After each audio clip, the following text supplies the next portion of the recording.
আসসালামু আলাইকুম ভাইয়ারা, আমি আমিন হাজারি। বাংলাদেশের আনাচে কানাচে যে ঘটনাগুলো ঘটে এই ঘটনাগুলো আপনাদের সামনে তুলে ধরি। ঈদের 2 দিন যাইতে না যাইতেই নারায়ণগঞ্জ থেকে মোংলায় গিয়ে স্বামী হাজির তার স্ত্রীকে নেওয়ার জন্য। দর্শক তার স্ত্রীকে নেওয়ার জন্য স্বামী এসেছে, সেটা ভালো কথা। এখন আপনারা সেই স্বামীকে দেখবেন না, আসলে স্বামীটাকে।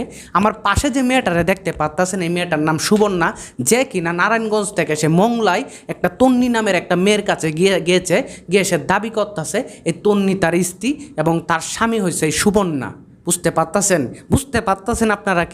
কিছু বুঝলেন আপনারা কী জন্য আজকের এই ঘটনাটা আমি আপনাদের সাথে শেয়ার করতে এসেছি? হ্যাঁ ভাই, এর আগে এরকম ঘটনা আপনারা শুনেছেন যে একটি মেয়ের জন্য আরেকটি মেয়ে পাগল হয়ে চলে যায়, কিন্তু তারা যেটা করতেছে সেখানে যে ঘটনাটা ঘটেছে আপনারা স্পষ্টভাবে শুনতে পারতেছেন। এই মেয়েটা দাবি করতেছে যে তন্নিকে নাকি এই মেয়েটা বিয়ে করেছে। সে কোরআন শরীফ হাতে নিয়ে কোরআন শরীফকে সাক্ষী রেখে তন্নিকে বিয়ে করেছে। তন্নি আমার পাশে, তন্নিরে দেখতে পারতেছেন। দর্শক শ্রোতারা, মূলত আমি প্রথম থেকে ঘটনাটা শুরু করি। মূলত তাদের কাহিনীটা কিভাবে শুরু হয়েছে, যে প্রেম কাহিনী, বিবাহ, এগুলো কিভাবে হলো একটু প্রথমে যাই। দর্শক শ্রোতারা, এই তন্নির সাথে নারায়ণগঞ্জের মেয়ে সুবর্ণার পরিচয় হয় টিকটকের মাধ্যমে। তারা দুজনে টিকটক করতো, একজন আরেকজনের সাথে পরিচয় হয়। পরিচয় হওয়ার এক পর্যায়ে আপনার নারায়ণগঞ্জের মেয়ে এবং মোংলার মেয়ে, যার নাম তন্নি, নারায়ণগঞ্জের মেয়ে সুবর্ণা, তারা দুজন কী হয়, ফেসবুকের মাধ্যমে অ্যাড হয়ে তারা যোগাযোগ করে, কথাবার্তা বলে। এভাবেই তারা একজন আরেকজনের নাম্বার জোগাড় করে, ইমুতে যোগাযোগ করে তারা এক পর্যায়ে সিদ্ধান্ত নেয় কী করবে, বিয়ে করবে সিদ্ধান্ত নেয়। একবার ভাবেন, মানে দুজনে কিন্তু মেয়ে, একজনের নাম তন্নি আর একজনের নাম সুবর্ণা। তন্নি এবং সুবর্ণা কী করে, তারা কোরআন শরীফকে সাক্ষী রেখে নাকি তারা বিয়ে করে ফেলে। বিয়ে করার প্রায় 1 মাস পরে প্রেমের টানে, বলতে গেলে ভালোবাসার টানে, তার স্ত্রীকে নিতে সেই নারায়ণগঞ্জ থেকে এই সুবর্ণার আসল বাড়ি কিন্তু গোপালগঞ্জে, সে নারায়ণগঞ্জে তার ফ্যামিলি নিয়ে থাকে। যেটা হলো, সে নারায়ণগঞ্জ থেকে কী করে, মোংলায় চলে আসে তন্নির সাথে যোগাযোগ করে, তন্নিকে নিয়ে তারা একদিন থাকেও। তন্নির বাড়িতে উঠে তার বান্ধবী পরিচয়ে।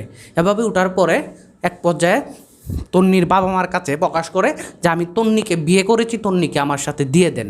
বুঝতে পারতেছেন? তন্নিকে আমার সাথে দিয়ে দেন, আমি নিয়ে যাব। তারপরে তো তার বাবা মা ধরে, কি তুমি তন্নিরে নিয়ে যাবে? কি তুমি একটা মেয়ে মানুষ, সে একটা মেয়ে মানুষ, তুমি কি বলো এগুলো? তারপরে সে এখানে মানুষজন দল করে, বলতে গেলে সে অনশন শুরু করে যে তন্নিরে ছাড়া যাব না, প্রয়োজনে এখানে আমি আমার জীবন দিয়ে দেব, এরপরে তন্নিকে ছাড়া যাব না। তারপরে সেই ফ্যামিলির বাবা মা, এলাকার যে চেয়ারম্যান আছে, চেয়ারম্যানকে খবর দেয়। চেয়ারম্যানের পুলিশ এনে এই সুবর্ণাকে থানায় নিয়ে যায় এবং সুবর্ণার বাবা মাকে খবর দেওয়া হয় তার মেয়েকে নিয়ে যেতে এসে। দর্শক তো তারা বুঝতে পারতেছেন আপনারা? কিছু সহকামী তার গন্ধ পাইতেছেন না?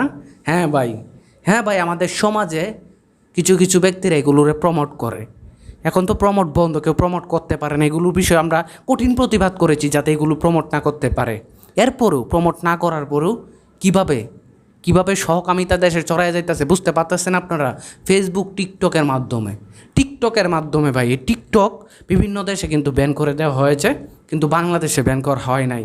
টিকটকের মাধ্যমে এই কাণ্ডগুলো ঘটে। এর আগে দেখেছি যে বাইরের দেশে টিকটকের মাধ্যমে মেয়ে পাচার করে দেওয়া হয়, টিকটকের মাধ্যমে পরিচয় হয়ে। এভাবে টিকটকের মাধ্যমে পরিচয় হয়ে সুবর্ণা নামের মেয়ে চলে এসেছে মোংলার তন্নিকে নিয়ে যেতে, বউ বানায়। বুঝতে পারলেন আপনারা কিছু ঘটনাটা? তীব্র নিন্দা এবং প্রতিবাদ জানাচ্ছি।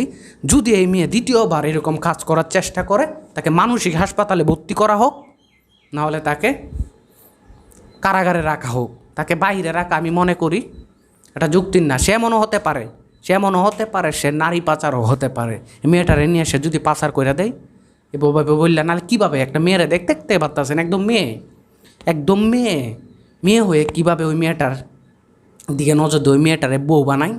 পূজা আসে না। কেউ যদি না কিছু করতে পারেন, আমার কাছে পাঠাইয়া দেন ভাই, আমি দেখতেছি সুবর্ণার কি করা লাগে। যাক দর্শক, তো তার আজকের মতো ভিডিওটা এখানে রাখতে চাই। পরবর্তী ভিডিও দেখার জন্য অবশ্যই আমাদের ইউটিউব চ্যানেলটা সাবস্ক্রাইব করে রাখবেন। আসসালামু আলাইকুম।